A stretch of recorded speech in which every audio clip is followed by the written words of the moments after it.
Welcome to the Feel Good Always podcast. I'm Becky Bradley. This is real stories of love, connection, and remembering who we are. And I'm here with Becca Breining. Let's just include this. Becca Breining. I am here with Becca. With Becca. Yeah, there you go. Just say Becca. And I'm here with Becca. I'm glad you're here. Yes. This is so good so far. We are doing great. We have a few bloopers, which is just the energy of what's happening today. So here on this podcast, for those that are new here listening, we're really talking about bringing this beautiful energy onto the earth, moving into higher levels of consciousness. And the people that come and are on this podcast with me are people that I have found, that we have found each other through this, because I know that is what happens here on earth. We are finding each other at this time as we're moving into these higher levels of consciousness. And you are one of those people that has, we found each other. And what we're doing here is talking about how the energy is rising and, you know, how we come into the truth of who we are and really the connections to everything and everyone. And I want to share the story of how you and I met, and really your beautiful story. You have so much to offer people in the world, really, to just feel calm. And as we move into these higher levels of consciousness and really moving into this feel good always energy. So before I do that, I'd like to read your bio and then we'll get started. So Becca is a devoted mom to her 9-year-old son, a 500-hour registered yoga teacher, and the proud founder of her own yoga school, where she helps guide others on their path to becoming certified teachers. She's a former NBA dancer with the Sacramento Kings. Becca has always had a passion for movement, expression, and transformation. Her personal story is one of resilience and empowerment. Sober for 15 years, she draws inspiration from both her parents' vastly different paths, one with over 4 decades of sobriety, the other incarcerated. Having survived a violent crime as a child, Becca has learned to transform pain into purpose, using her story as a way to create safe spaces for others to share and heal. In addition to her yoga work, Becca frequently appears on television as a lifestyle expert, offering insight, encouragement, and real-world tools for living well. As an Aquarius, she thrives on helping lift others up, always leaning into authenticity, vulnerability, and connection. Her life's work is rooted in transformation, whether on the mat, in front of the camera, or in everyday moments. And she is passionate about reminding others that healing and growth are always possible. Wow. That's you. That is me. And it's weird to hear, you know? Yeah. I mean, you're so much more than that. I'm just so grateful to have met you, to feel the energy that, I mean, I love being around you. You know, you're a yoga teacher. That's how we meet. And yes, but your classes are always really, really full. And that is just this beautiful energy that you bring, to like the bio said, like everything that you do. And, I do believe that we find each other in life to do this work, and you and I found each other. So we, my daughter, Kira, at 15 years old, she died, which was a horrible soul crushing thing. And I don't talk about that. And I mean, I do talk about it on every podcast, but not the actual details of all of that. But you are part of that beginning part that happens a couple years ago. And, you and I met a couple months, or we started talking more a couple months before that. Do you remember that? Yes. So you were in yoga, and I remember you'd come to a couple classes and I saw you and I thought you looked familiar. And I even asked you, I said, I know you from somewhere. And you were like, literally, you were like, no, I don't think so. And I was like, really?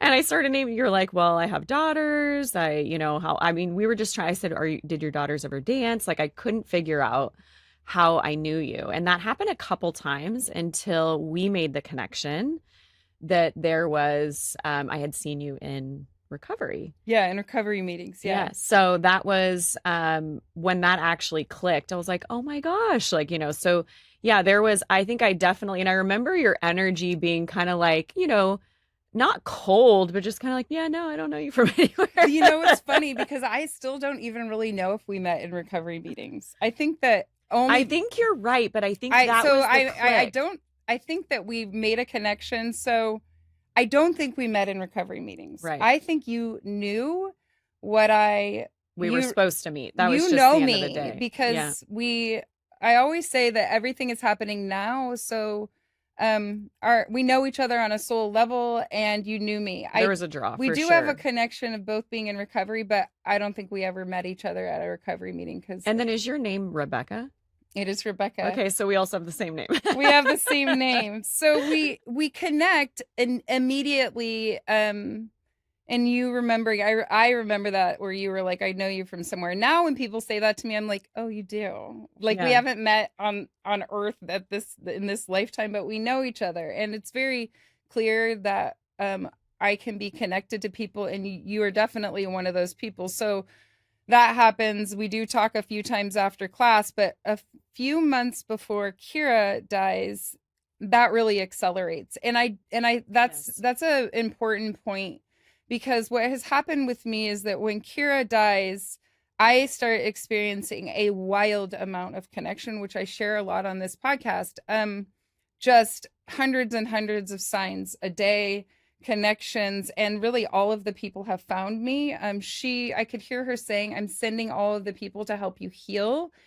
And you were definitely one of those people, but you were sent a Yes. couple months before. So there were like lots of people that came in right before, people long before, but a lot of people that came in right before that it was just like, this Right. can't be a coincidence. And even the things that we talked about right before, I mean, Yes, I I vividly do. And I remember. think, yes. So, I was just listening to you with our two worlds, speaking about us like being there when we needed to be there. We had our two worlds that connected, which was yoga and recovery. And Yes. that's how I was able to show up for you, right? In both of those rooms. So yeah, I remember you would hang out a little bit after and we started kind of chatting. We just started talking. And I had expressed some of my fears with you, and you had expressed some of your fears with me. And I had mentioned it to you before a couple times about my son and how, and I think it's very, typical for any parent to worry or to have any of these, right? That's just part of You the were job. worried something could potentially happen to him. I was worried something could happen to my son, and you had expressed that you had worried about one of your children as well. And so you had even offered me some support. There was some groups that you were a part of and things that you were doing. You were Yeah. saying, check this out. So that was like, and I remember going home and talking about it, like, oh, I should, look into this because it really has at times been debilitating for me. And, that kind of dates back to some of my past and some of the old stuff that I've gone through and some phobias that I've had. So, it's all part of this healing journey, but finding you at that time and then being able to show up for you Yeah. when everything happened was, Yeah. So, and I've shared this many times on the podcast is that I did have fears around Kira specifically that I had done therapy, I had done, I had gone to some group stuff, other recovery stuff that helped me with that, like thinking it was maybe childhood stuff that was coming up because it was always specifically around her, which I understand now. I see things ahead of time. And so that did kind of freak a lot of people out that I had shared. I did not ever share these fears with my husband or my family or Kira. No one knew. right. Nobody, because I didn't want to bring life to it, but I did feel like I could confide in people that, especially somebody else was sharing this kind of fear with me. And so when it actually happened in that moment that I get the knock on the door that she's been in a fatal UTV accident, it was like the world spun because it was like I was experiencing what I always knew was coming. I have people say to me, "Well, you didn't manifest that." I know I did not manifest that. Right. Like, I Right. just want to be really clear. I was seeing it ahead of time, which is a breadcrumb for me sitting here today, because what we're doing is, and what she has told me is that, she had to leave the earth early to be able to channel this energy through to Right. me to help bring humanity into this higher consciousness. And it really is an energy that people can be around me and start experiencing a lot of signs and all of that stuff. But meeting people like you, and there's a lot of these kind of stories of these people that come in right Mhm. before where we're talking about it, and then you come in. So not only do you you show up through messaging me and just showing up in general, but also in yoga. But what I always say is everything comes from within. And I was hearing messages that I needed to go back to yoga. Like it came out of nowhere and it did not feel like my idea because this is like 3 weeks after Kira dies. And I'm telling you, I can barely like breathe through the next second, but I heard very clearly it's time to go to yoga. And within 5 minutes, I was like, oh my gosh, I think I'm supposed to go to yoga. And you were there. And I would go to your class every week wanting to die, wanting to die. Like I would literally sit there at the beginning of the practice, present in the present moment.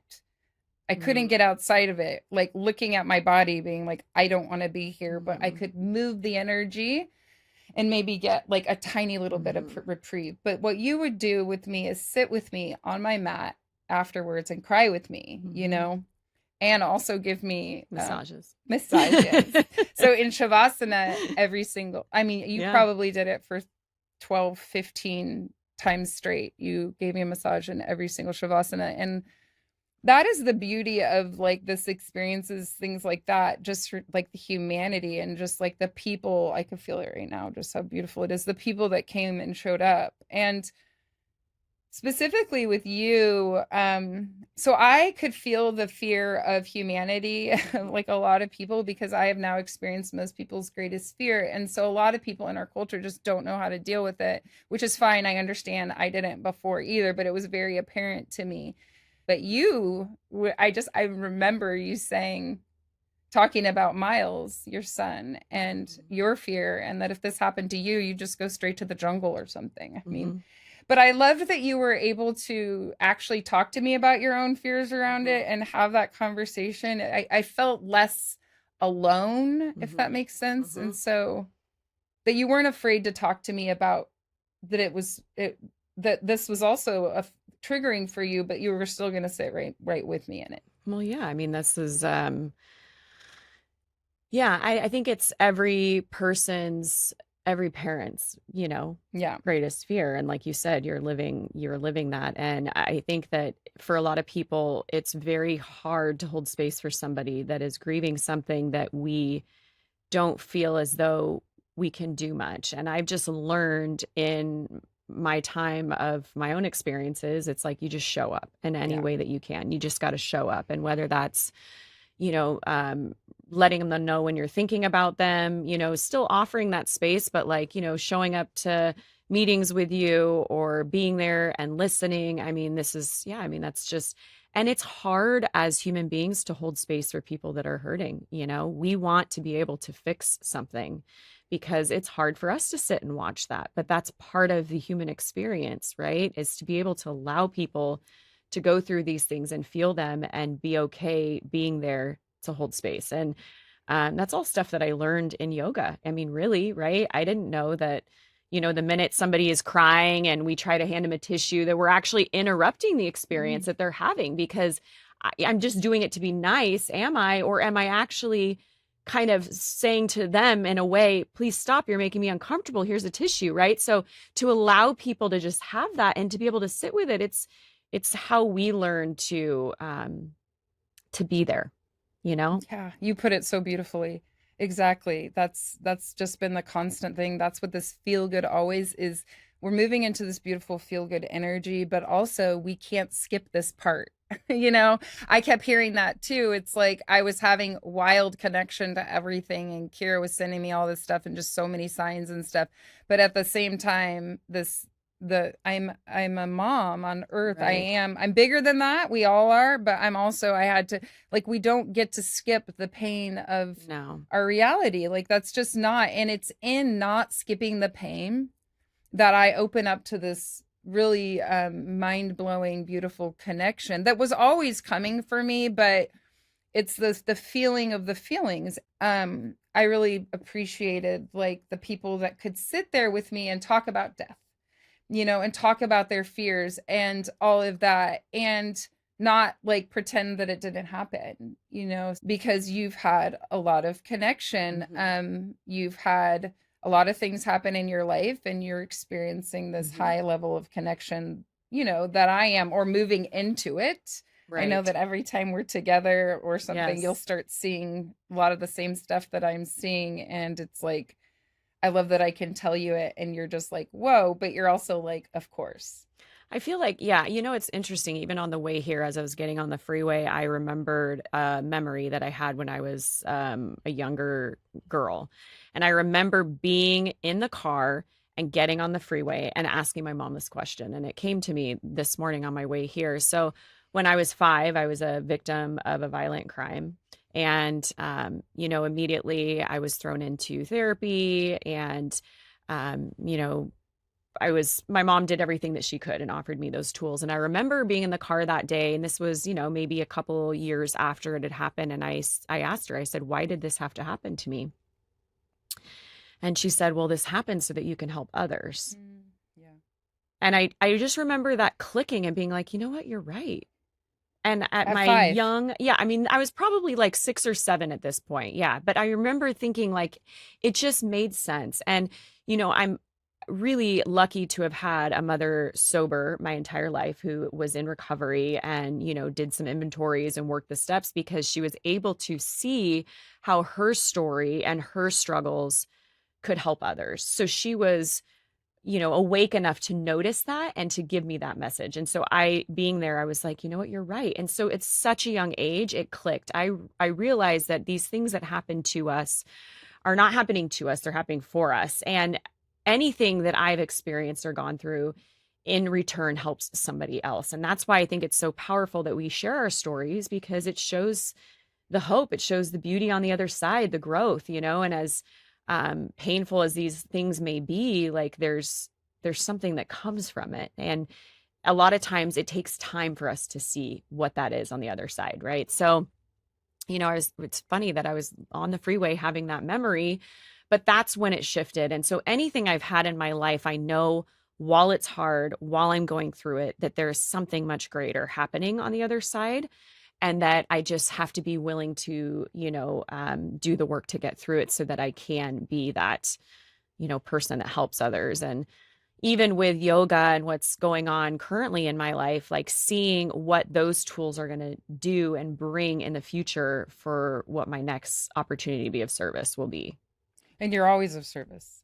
Your next opportunity is right this second. I mean, you I really know. are. I mean, you live it, you breathe it. And we end up surrounding ourselves with people that are doing the same. When you talk about helping others, so one of the prayers, in 12 step is the third step. So, and like, this is getting down on my knees every day for years, like, show me what you want me to do, let me be in your will, and take away my difficulties so that victory over them can bear witness to those that I may help. And I had practiced that for a very long time, this show me what you want me to do today. And when I was struggling, when I was having hard times, because I'm human, so I've had a lot of hard times. Really, sobriety has been given me the greatest opportunities for the hardest things in my life. It was not hard for me to get sober. I did not, that's just not my story. It kind of came out of nowhere and I wasn't struggling. I didn't have a lot of stuff happening. That's just my story. It was just Right. like, I should do this. And I did it. And then I somehow end up, in recovery, which after, you take away the wine, which for me was what was, really what I was using as a tool. Wine was the tool that I was using like at the end of the night to chill myself out or to really like, and I didn't know that I was doing it until I took it away. And so then I end up with all these tools that I find in yoga. And so now I have to sit with the way that I feel. I have to sit with, I don't get to just anesthetize myself with a, wine at the end of the night. And so I do that. And then in sobriety, I've been through a lot of really freaking hard stuff in sobriety, specifically cure dying. Hello. I mean, and, but before that, and I would always know that whatever was happening, that was hard, like I remember COVID being really hard, that I was going to be able to help others anytime it was hard. But when cure died, it was hard to see. I was like, I don't want to help others. Right. I mean, I would say that, like, no, Right. like I'm not using Well, that that. wasn't your moment too at that time. You know Yeah, what I I mean? was like, I don't want to. Like, no, like I could see the plan, the big plan in all of these other ways, but like my child dying, like I'm not freaking doing this. Like I couldn't, but but what's amazing about it is that I would still say the prayer because it was so practiced in me. I had all these rituals. And I always say to people, you don't have to be in 12 step. Um, People could do this through church, through whatever they're Right. doing, through Buddhism, through practices, is just this asking, these starting now with these practices of show me what you want me to do, you know? It's removing self, right? It's Yeah. removing self and like you said, like, or, the ego. We want, when we said our prayer before we started, right? Yeah, let our ego step aside so that we say what needs to be said, Yes, so that we can help who needs to be helped. So who is listening? The ego needs to move the so that ego needs to move. yeah, Yeah. so that we can hear our higher selves, God, so that they could come in. And that's always my prayer. And that's always my prayer. I bet I learned that in recovery. That's what's Yeah, so beautiful. Anytime before I speak or even today, like I didn't plan anything we were going to talk about. I yeah, just knew that what was supposed to come up yeah, would. And that's the beauty of what we learn. And, you mentioned a little bit about, you still have struggles and, whatever the struggles are. Another thing that I learned in recovery that was so powerful for me, that was a huge and massive shift was, you know, part of the process is we take these inventories, right? We get to kind of see what our part is. And one of the parts that we look at are what they call our character defects, which, come up from time to time. And what I found over time and through looking at that is that my character defects are actually my character assets that are used in excess, yeah, right? These moments of me to be able to be honest, to tell my story, to be really transparent. That's something that I love about myself, that I have this confidence to do that. But if I'm doing that in excess, what does that look like? yeah, Right? yeah, Do I come off too strong? Am I, sounding like I'm a know-it-all, right? So that's something again that I learned, and we get to use those tools in showing up for others and being of service and removing the ego and being able to kind of be a conduit, right, of whatever that is supposed to come out and whatever that message is supposed to be, and back to like creating and offering space for people when they're going through something like that. yeah. And I think that the idea of helping others, I always say like oxygen mask first. Really, I learned that, really a couple years before Kira died, was that I really needed to take care of myself first. That I'm not a selfish person. That's actually has nothing to do with who I am. That I needed to take care of myself first, which I'm still taking. We always need to take care of ourselves first and fill ourselves up with these kind of things. Then we can help other people, and to be mindful not to be so busy helping other people that we're not taking care of ourselves, which you and I know Balance. and a lot of people we're around we're in the community of people that are, practicing yoga, and that it could be like that. It could be, giving yourself time in the morning, that we're not so busy, because that can get kind of, at least for me, mixed up of like, I want to be of service to everyone, including my children and my friends and stuff, but like learning to take care of me first so that I can be able to take care of all of these other Right. people and to help. So when Kira dies, um, I'm like, okay, no, I don't want to do this. But I started getting all of these signs around trust the grander plan, like wild signs. But how do you Mhm. trust a life that takes away your child? Like, what could possibly be the grander Mhm. plan? Mhm. But then she was coming to me, by this time I could hear Kira, and it was like, this was the plan. Like, she was always going to leave early to be able to, and that's why I knew, to be able to bring this energy onto the earth. And this is not just about me going, hey guys, life continues after death. Like, that's very basic at this Mhm. point. It's about moving into these higher levels of consciousness where I experience a lot of connection, a lot that can be very jarring. And so she would say, you need to help people when the change comes. They're going to need your help. They're going to be in fear. And I'm telling you, every day I'm getting messages from people that are starting to experience this really it could be jarring. It's a really intense energy of like questioning your own reality. And because it was Kira, my child had died, all of these signs and connections and, telepathy, Mhm. connecting with people, thinking about something, and then it appears in front of me so many times. Like now it's like all the time, but at first you could think you're kind of going crazy. And so that's coming for everyone. Mhm. It is. That is what I know is I've true. seen it. And so Kira's still very connected to me. I don't feel that separation, which is a feeling, which is mind blowing that I could say it's miraculous. And that it's what I'm doing here on the podcast. It's what I do 100% of the time. So, one of the things like a simple connection is I'm walking. I knew you were going to be on the podcast. I always just wait till I hear, because they show me through signs. They show me through connections. Like I will hear, somebody's supposed to come on, and then I'll see a couple signs. So I literally was walking into yoga a couple weeks ago, and I heard it's time to ask Becca to be on the podcast, which you already knew, but I didn't know when. Right, so right. I walk in, and then what did you say to me? Well, it was like so random. I, got a message the night before from my ex that my son had a dentist appointment. And I was like, great. It was actually orthodontist checkup to see if he needed braces. So I go to this appointment in the morning and I'm sitting there. I've never been in this office before. And I'm sitting across from this couple and they have their kid with them. And I see the guy's shirt and it says live action music. And I'm like, wait a minute, how do you, and I know the gentleman from this, company that you're doing this podcast Yeah, this through. podcast is through live action music. Yeah. And but I don't recognize this guy. And I'm like, oh, do you go there? And he's like, oh, I'm one of the owners. I was like, wait, what? He's like, yeah.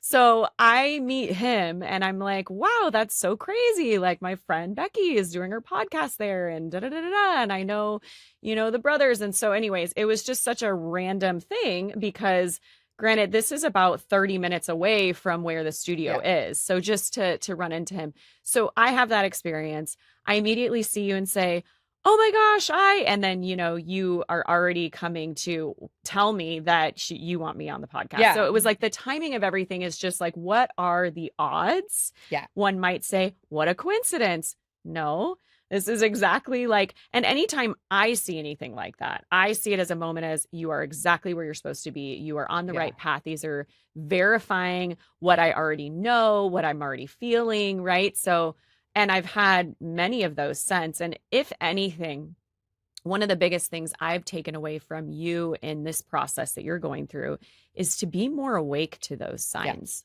because they're always happening. Always.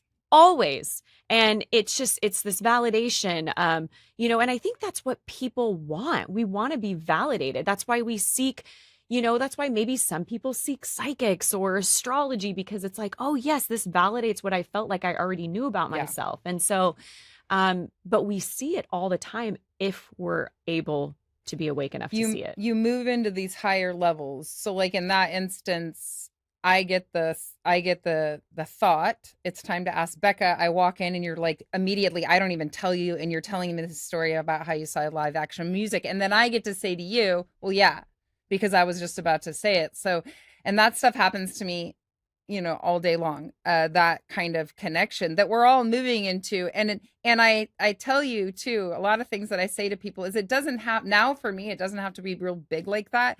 But in the beginning, it needs to be so obvious that you're just like, oh, wow, something really big. But then as it moves, you start to notice the connections everywhere. I always say, like, on the way to driving to live action music, I'll see 100 signs. I get out of the car. Oh, I saw LLK, which is Live Like Kira, on a license plate. Car pulls in front of me right as I'm coming in. Plus, I saw 22. I saw like literally 20 license plates. And then I messaged you yesterday at 12:22 because I saw it. Yes. So I want to talk about the 1222 connection. Yes. 1222 has a huge spiritual significance that I have learned over time. Kira's 16th birthday was planned for 1222. Before she died, we end up having her birthday on 1222, 2023. And of course it was planned for that date. That's not a coincidence. I see it all now. I didn't see it at the time.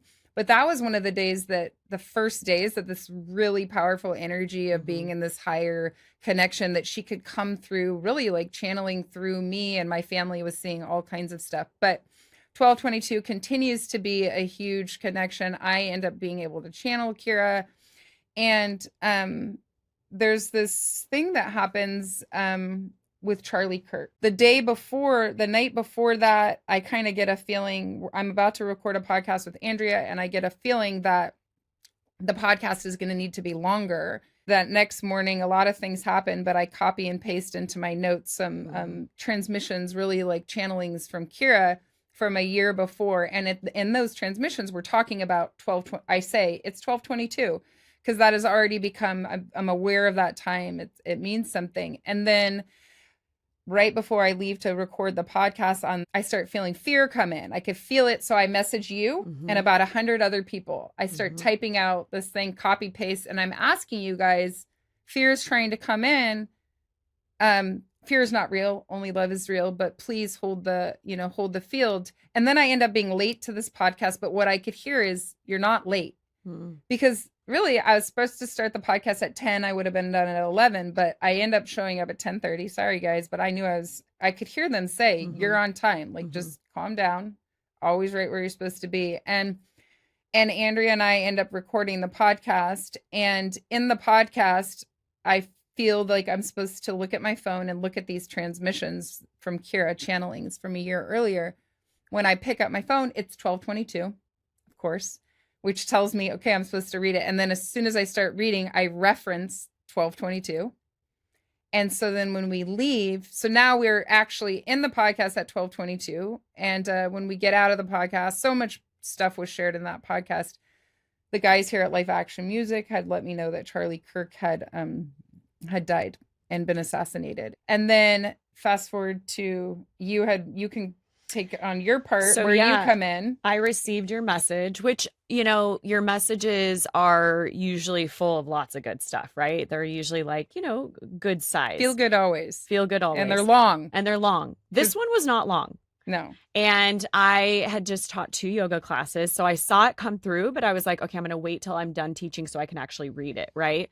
So I had finished my second class and I get in the car and I look at it and I read it and I see the message. And I'm just saying, hold the field. You also said, what I got out of it was like, only love is real. Like, do not have fear. Only love is real. Like, that's what I pulled from that piece. And, so typically I would, put some music on in the car and, go home. And I just taught 2 yoga classes. I just was like, I don't really want to listen to music. So I put Hulu on, which obviously I'm not watching Hulu, but I'm listening to Hulu. And I put it on and I see like live news. I was like, cool, I click on it. And I immediately see this whole thing about Charlie Kirk getting assassinated. And they are on there and I'm driving and they start interviewing people that were there while it happened. Because at this point, it is now, 1:15. It's like not even an hour after. Not even an hour after. And they have this couple on and they're interviewing them. They had witnessed the whole thing. And I hear the guy say he was shot at 12:22. And I was like... And you already know the significance. And I already knew the significance. Yeah. And I remember thinking, wait, what? So I just read your message. I hear that this horrible thing has just happened.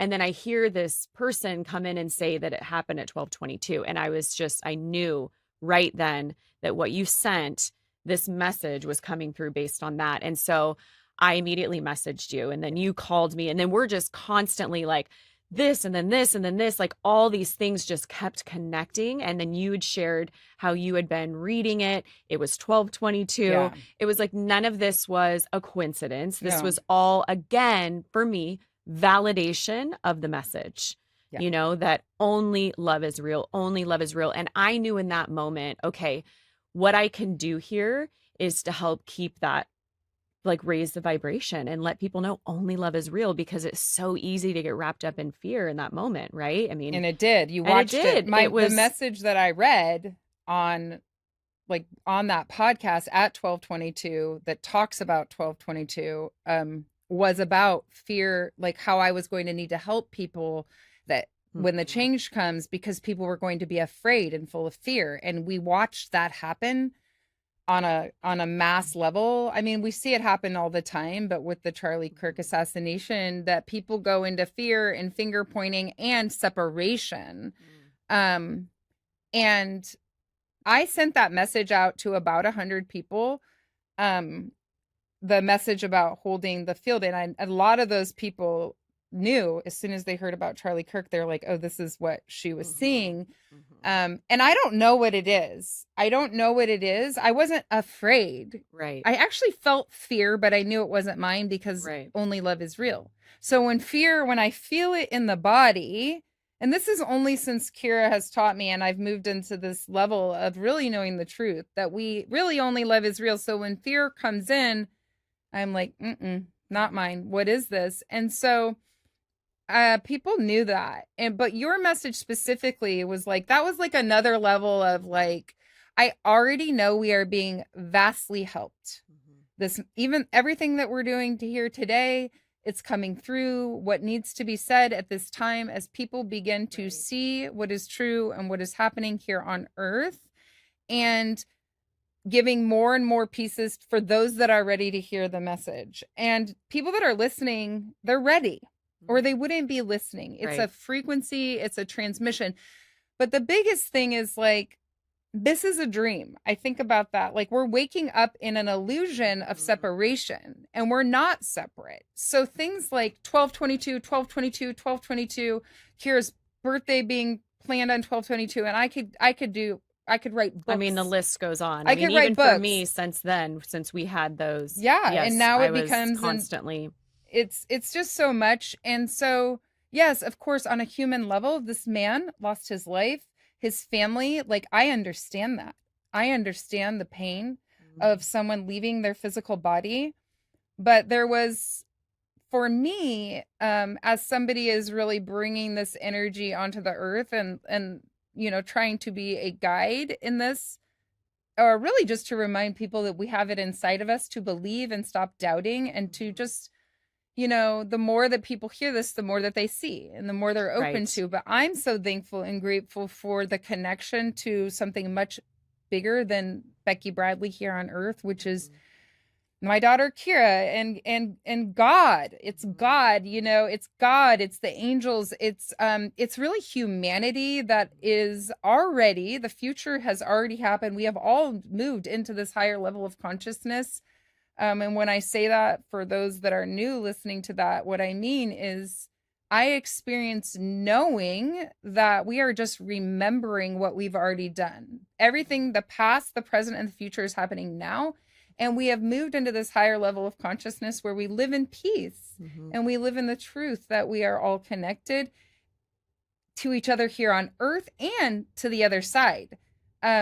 That we can see and feel that connection, that they have this ability to, and I have this ability now through really living through the worst possible thing, for them to show me things like that, to show me, ask them to hold the field that only love is real. And then 12/22, 12/20, 12/22. So when the world erupts in fear, I'm like, no, I've got a much bigger. And it's hard. It's hard not to get pulled into it. Yeah, I mean, I think that is part of the human nature, right? Yes. To be curious and then to go down the rabbit hole of all these things. And yeah, I think that at the end of the day, like, there is this really big collective shift happening, and I can see it not just in, my community and just all around the world, but I can feel it. And I think at the end of the day, it's like, what side of that shift do you want to be on? And I'm trying to get into my higher self. I want to get into that higher vibration. And when we engage in a lot of this stuff, like, it's really easy to get sucked into that and sucked into fear. When I say that, it's sucked into fear. I mean, all this, everything that we see, even if it comes out as anger or judgment, or we don't agree on the same, it's just fear, right? And it comes down to that message of only love is real. Only love is real. Only love is real. I don't get sucked in. Oh, well, good for you. I'm just saying, I don't. And I did have to pay the ultimate sacrifice to be here. Yeah. But we can get to the not getting sucked in. I do believe that people can get there without having to have a tremendous amount of pain. Now, you've been through a tremendous amount of pain in your life. I know this. Actually, many of us that sit in this higher vibration, and are people that have been through a lot of suffering. So, the good news about suffering is that it does open you up to the truth of, who we are and who we're really not. Kira dying and me sitting in nothing mattered on the outside world. I really had a a conscious experience of being really open because I didn't let the day-to-day stuff, you know, I couldn't let it in. And I was being guided then. I mean, this is not something that Becky Bradley did. I did make choices every day to choose love and to be in action. And I do all of that and a lot of practices, but this was always going to happen for the work that I'm doing today. And I'm not in fear because what could you do to me? Right. I have proved to myself that I could live through, and I'm not afraid for my other children or anything because I have no control. I am unattached. It doesn't mean that I live here in this moment. That's the key word. I am unattached because unattached. I'm unattached. And I tried that. I worked towards that for years. The only thing I held on to was my children, and I had to surrender them to.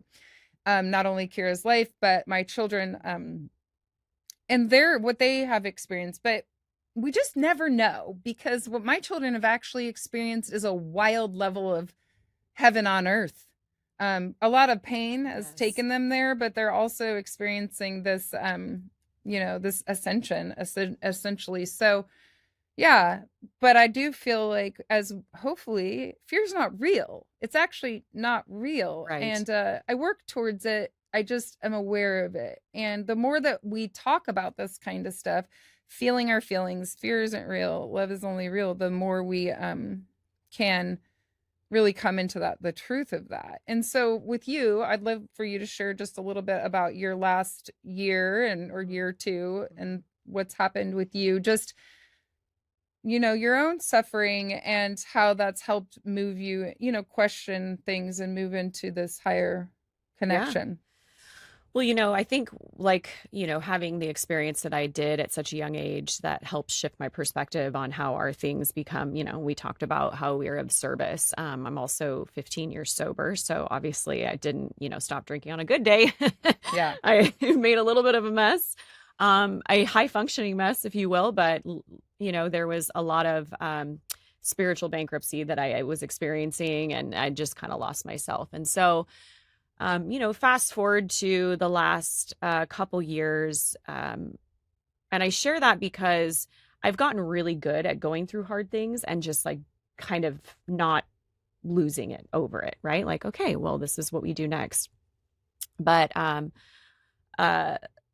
last April, I, received a phone call in the morning that something had happened with my father, and they were looking for him, and I went into a complete panic. Mm-hmm. Like, there was no grounding in my body. It was total fight or flight. And it had been a long time since I had felt or reacted in that way. And that process had been instantly, what I went into was action. What can I do to help fix this problem? Where, I think, and you mentioned like the unattachment, right? Like, which is so hard. Yeah. But I don't know. Hard, it is really hard because, we're attached to like the people that we love and to outcomes and to things and what, the way things are supposed to evolve. And I don't know if you've ever read any of Anthony DeMello's book, but he talks about the only way to happiness and joy is through unattachment. Yeah. And that's a really hard thing. So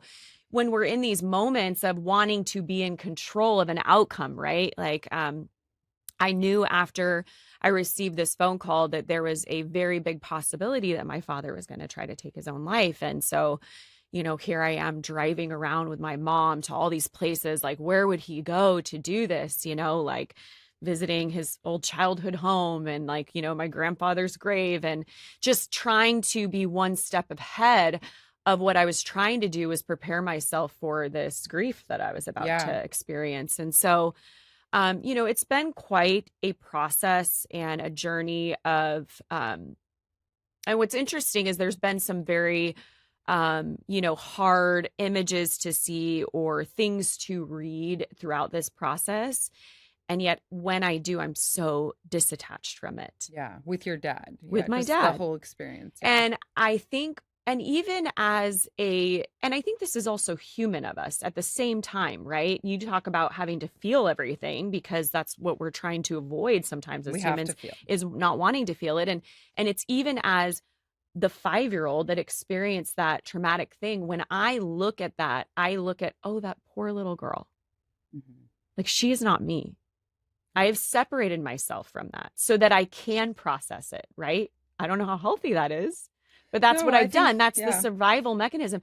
And so at the same time with this, what I'm going through with my father, and, he is now in custody for the crime that he committed. And he did try to take his own life. And he, was spared, if you will. He did end up having to go into surgery, and he is now in custody and looking at a long sentence. We don't know what that is, so I'm still in the process of moving through that as well. But I think at the end of the day, with this, trying to separate myself, I have tried to separate myself from a lot of this. And what's really interesting? It's like the biggest thing I've learned from anything I've gone through, my divorce, my recovery, being a mom, we have this idea of how it's supposed to look, right? Mhm. Like, oh, this is what and we've all talked about that. Like, when I have kids, they're not going to do A, B, and C, right? It's like, Yeah. we'll wait till you have children. Or, if I ever go through a divorce, I'm not going to, well, wait till you go through a divorce.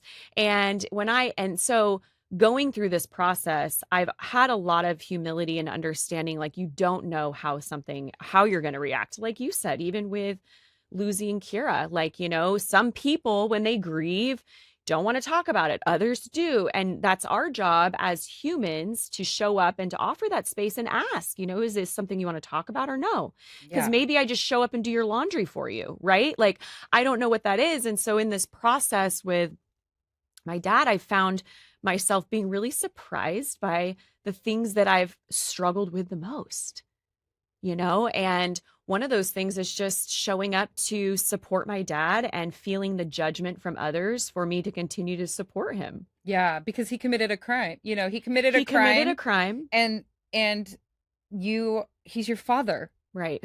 He's your father. And like it can be both. It can be that Mhm. you can have, and because we've talked about this, Yes. an amazing amount of sympathy for this other family, and maybe the other family, and then also anybody that might think that you're supporting somebody that committed this crime, because but you're a family member. This is your father, and he's a Yeah. human being. I'm feeling this right now for sure. Yeah, I mean, it's really it's hard. it's hard because you want to have this.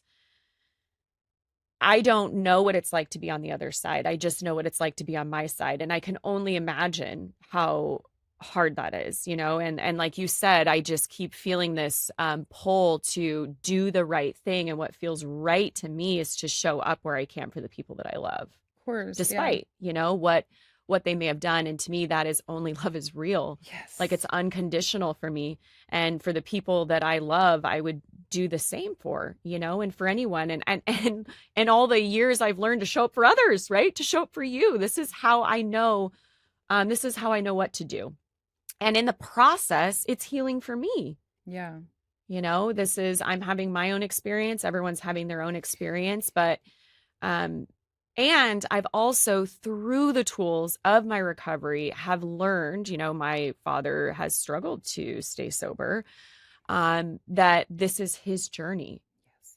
This is his journey. This isn't my journey per se. It is. I'm a ripple of that. It's like when I went through my divorce, it's like, oh, you don't realize all of a sudden you're like, oh, all of this is rippling out to everybody that's affected around me as well.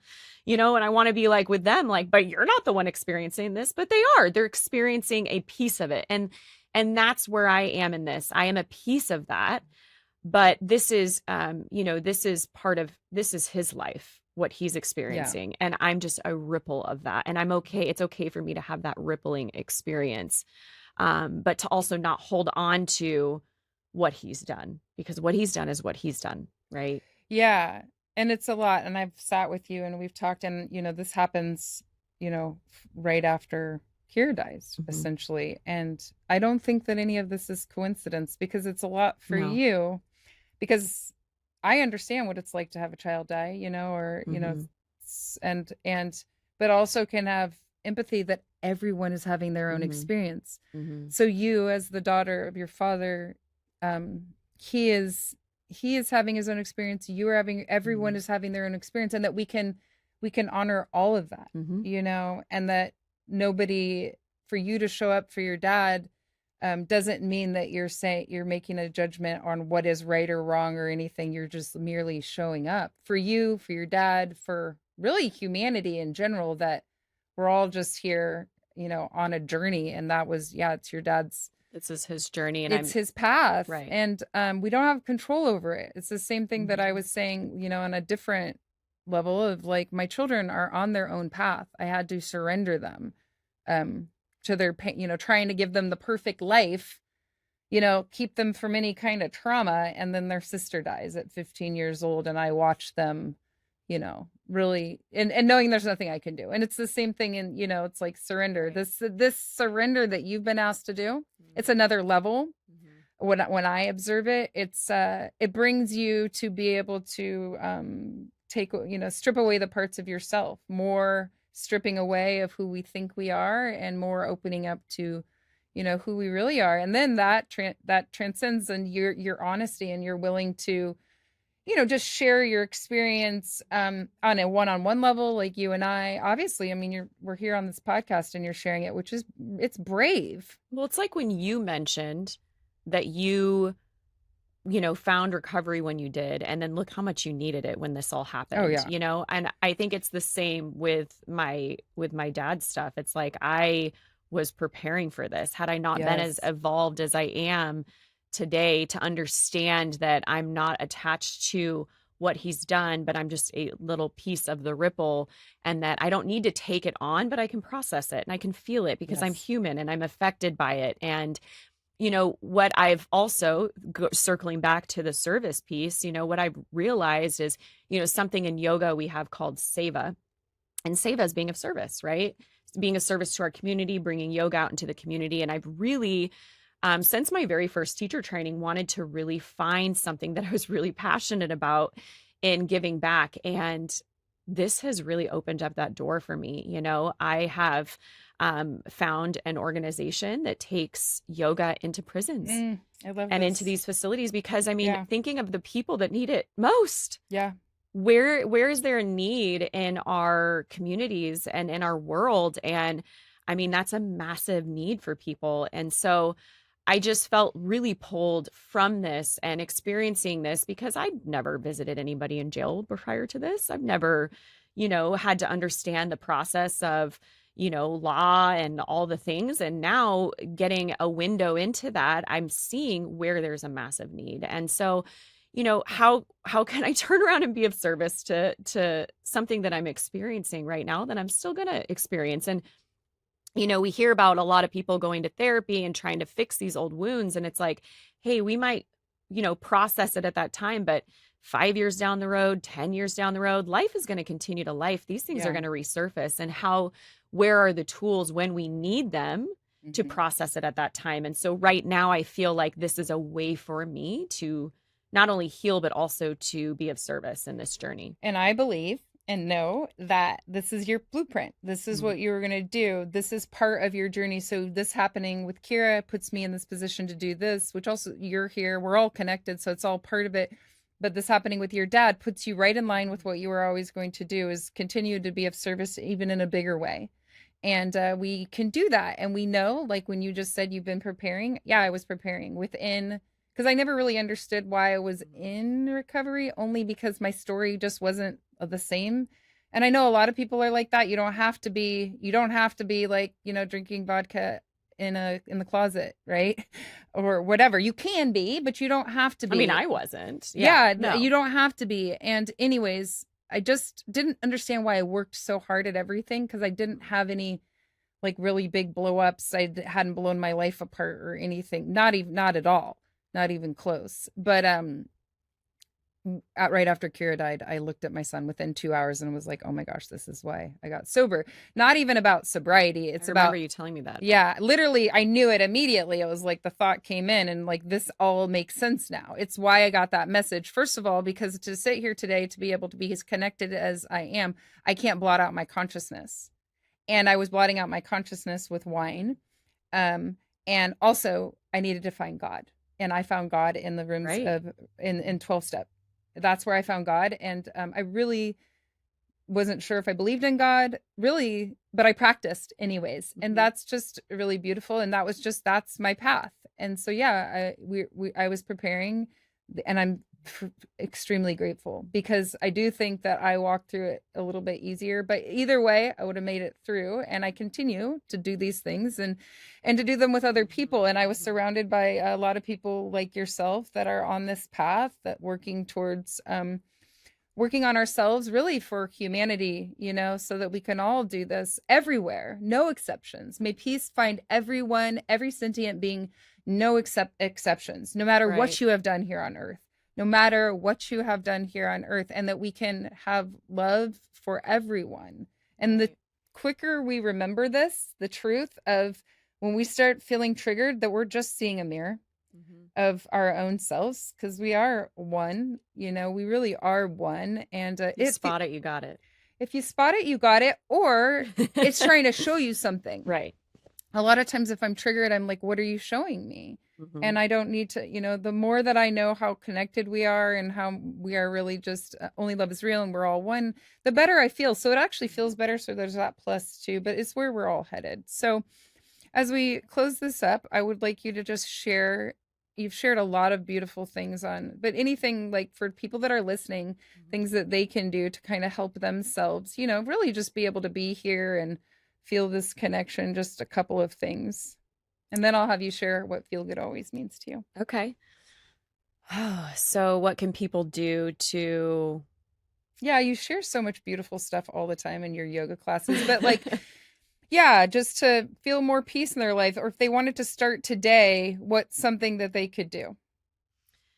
you know, um, I mean, move your body. Yeah, Move your body. thank you. There's energy that we feel that, needs to get out, that needs to get processed, that needs to get moved. Not only is it good, we've heard every which way why it's good for you, right? But moving your body, Mhm. getting outside with nature, like that is just a reset in itself, right? Um, and try to help others. And, we say be of service, help others. It's like the moment that, especially if you are struggling, the moment that we can remove ourselves from what is, creating that fear or that attachment is by helping another person. It Yeah. gets us out of that for that moment, and it helps shift our perspective as well, right? Um, so yeah, even if that's just, opening the door for somebody or putting a cart away when you're at, Trader Joe's because somebody left theirs in the street, or, phoning a friend you haven't talked to in a long time and just asking, how is your day? Right? Just these tiny little steps, moving the body, getting outside, and try to help others. I mean, that has been the biggest shift for processing and, yeah, being open to seeing the signs, right? Because Yeah. they're all around us. Yes, and they increase after moving the body. It really And I does. see the most in nature. Yeah, nature. Yeah. I love all of those things. Those are all things that I do. When Kira died, that was what I mean, my whole family packed up in caravans of cars to hike. I wanted to die. I was doing step at a step. But so we can do that anytime. Just walk, go outside and walk. And then really practicing yoga or any kind of movement of the body moves the energy so that we can feel Mhm. better. I mean, I always felt better. It was like this, and we're going to leave here, and you're going to go teach, and Yes. I'm going to Take my practice yoga. class. And it's amazing. I love being in your classes. Anybody locally, yeah, they got to check you out, Yes. because Thank you. you have a magical, beautiful energy coming through you in your music, in your raw honesty, and all of that. And you're just so funny too. I love Thanks. being in your classes. So you get all the things. Yoga is just Yeah. so amazing. Can you share what feel good always means to you? Well, I think that to feel good always, we have a choice, right? And we can either be on the side of fear or the side of love. And to feel good always is to tap into only love is real. And that's one of the things I love about yoga is it's the two, opposites. You have the yin and you have the yang, you have the black and you have the white. And what we're trying to find is the balance, the center, the equanimity, right? And in order to find that, we can't be too far over here in La La Land, and we can't be too far over here in fear. We have to find that center of feel good always. Only love is real. Yes, thank you. I love how this just keeps evolving and we keep coming back to the same language. Only love is real, only love is real, only love is real. And I hope that whoever's listening just keeps hearing that mantra, say it over and over, especially when you start to feel fear. I appreciate everything that you shared Thank today. you. I love you so much. I Thank love you for you. coming. You were always coming. Yeah, you actually Yes. sent me here to this podcast place. We didn't even share about that, but Oh, you yeah. brought me here. I was the referral. You brought me here. You showed me where to go, all in perfect timing as we're just being shown. And we have to just trust when we feel like things aren't going our way that they are and everything's unfolding as it should. And yeah, we do this work together. So I love you. I love you too. Thank you. And tune in next time. I want to thank Becca so much for sharing her story. She's such an amazing human and doing just so much good work in the world. If you want to connect with her, I will leave all of the details in the show notes. She is leading a 200-hour yoga teacher training in 2026 for those that want to discover their own path with yoga or deepen their practice. And if you're here on YouTube, please take a moment to subscribe. And if you're listening to the podcast on a podcast app, just hit follow in your app. Every follow helps expand this work and bring these messages to the people who most need the reminder that we are divinely guided and deeply connected always. And remember, only love is real and feel good always.